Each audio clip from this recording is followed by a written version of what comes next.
Hey, welcome to Let It Be. I'm Vanessa, and this is my little corner of music YouTube.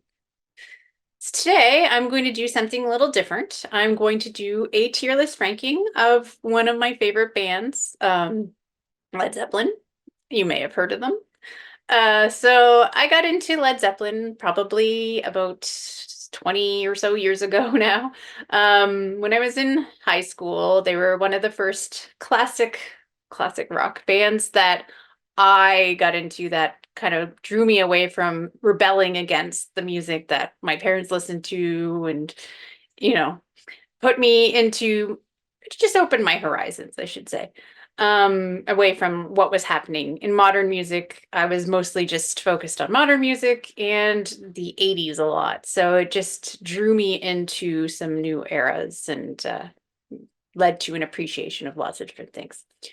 So they're very much a gateway band in that sense. I started with a compilation, which I still own, even though there's absolutely no point for me to own it anymore because I have all the albums. But this is a compilation I started with, which is a good start. It gave me all the key tracks on the first four albums, so got my feet wet, and then from there I really jumped in to everything else. So yeah, without further ado, I guess we'll just jump into that. Right. So the first one here is Led Zeppelin 2, which I'm going to go ahead and place right in the S tier right at the beginning.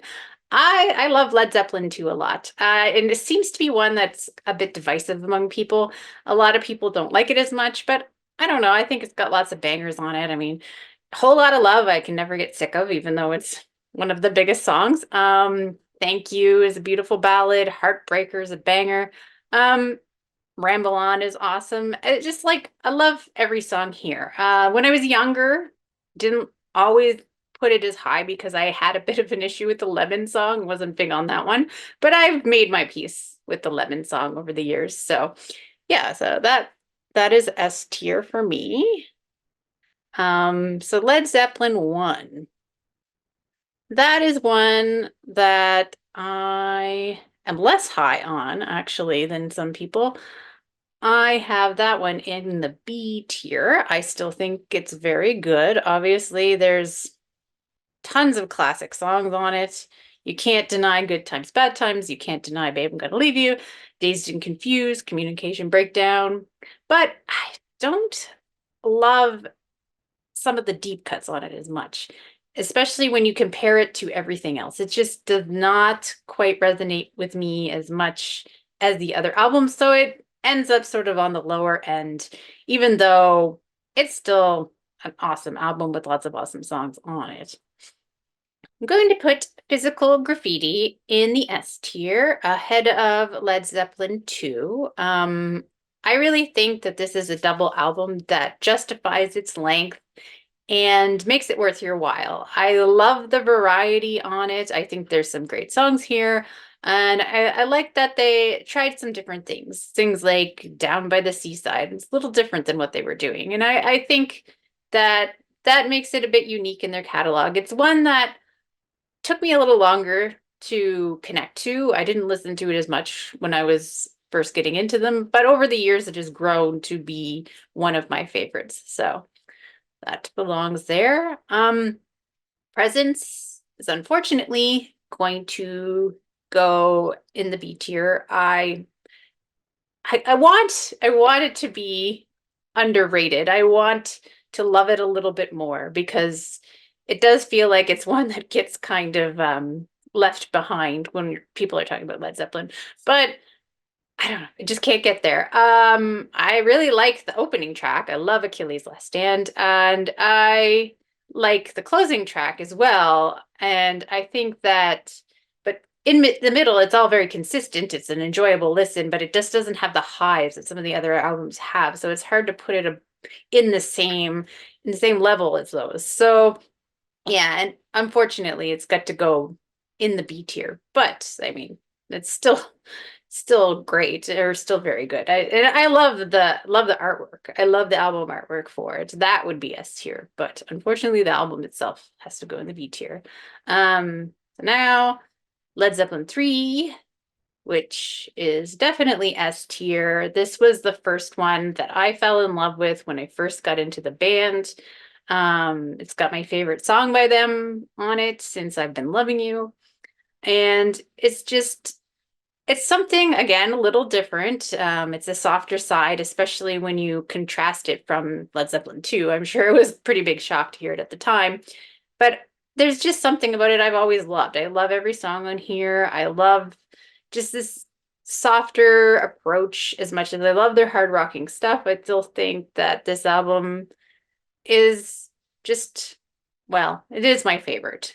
I'm going to say that now. But they do have some good hard rocking songs. And obviously, Out on the Tiles and Immigrant Song are there. So it's not all just uh it's not like it's an album of ballads or anything, but it's a little bit different. And that's one thing that's I think made them great is that every album is a little bit different.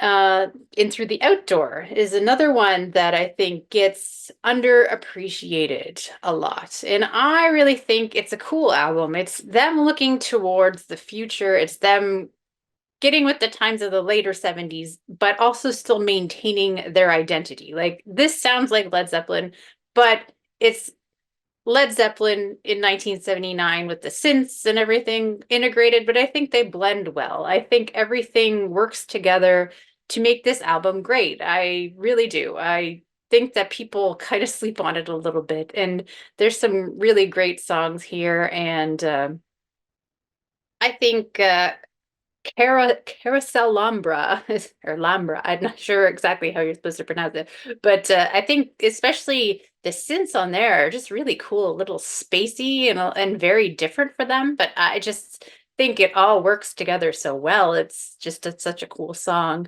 And I'm Gonna Crawl is an awesome closer. It's fantastic. I was listening to the album again today, and it just blew me away all over again. So, and I think in the evening is a great way to open the album. So it's just it does get underappreciated. And it makes me really wonder what they would have done into the 80s, how they would have taken on the 80s. Because so many of their peers had a rough time with that era. So it would have been interesting to see, but unfortunately we never get to. So yeah. Now houses of the holy is another one I think is underappreciated. I have always loved Houses of the Holy. Even when I was younger, I it was one of the ones I listened to the most, which when I found out some people don't put it in as high regard, that kind of surprised me. I get that the crunge is a bit different, but I don't mind it. Like I think it's cool. It's something it's an experiment, and I don't think it's this big embarrassment that some people make it out to be. And Jamaica is another one it's a bit different, but I think it's cool. It's a super catchy song. I don't really get the not the hate, but well, I guess it is the hate that some people have for it. And another one, Dancing Days is another one that people tend to speak ill of, which I've always loved Dancing Days, so I don't totally get the criticism there. Yeah, so that's also S tier. Um, oh yeah, I might like them, you know. Um, and then we get to the big one, Led Zeppelin 4, which is kind of a funny album for me history-wise, because when I was younger, of course, when you're 18, 19 and you're getting into music, you want to have unique, controversial opinions. You don't want to go with the grain. And Led Zeppelin 4 was always the album that everybody held up as the album. And I really rebelled against it, which was kind of dumb. I mean, I loved a lot of the songs on it, but I refused to own it for a while. And it was just kind of ridiculous, my attitude towards it. So, yes, it's a great album. Obviously, it's S tier.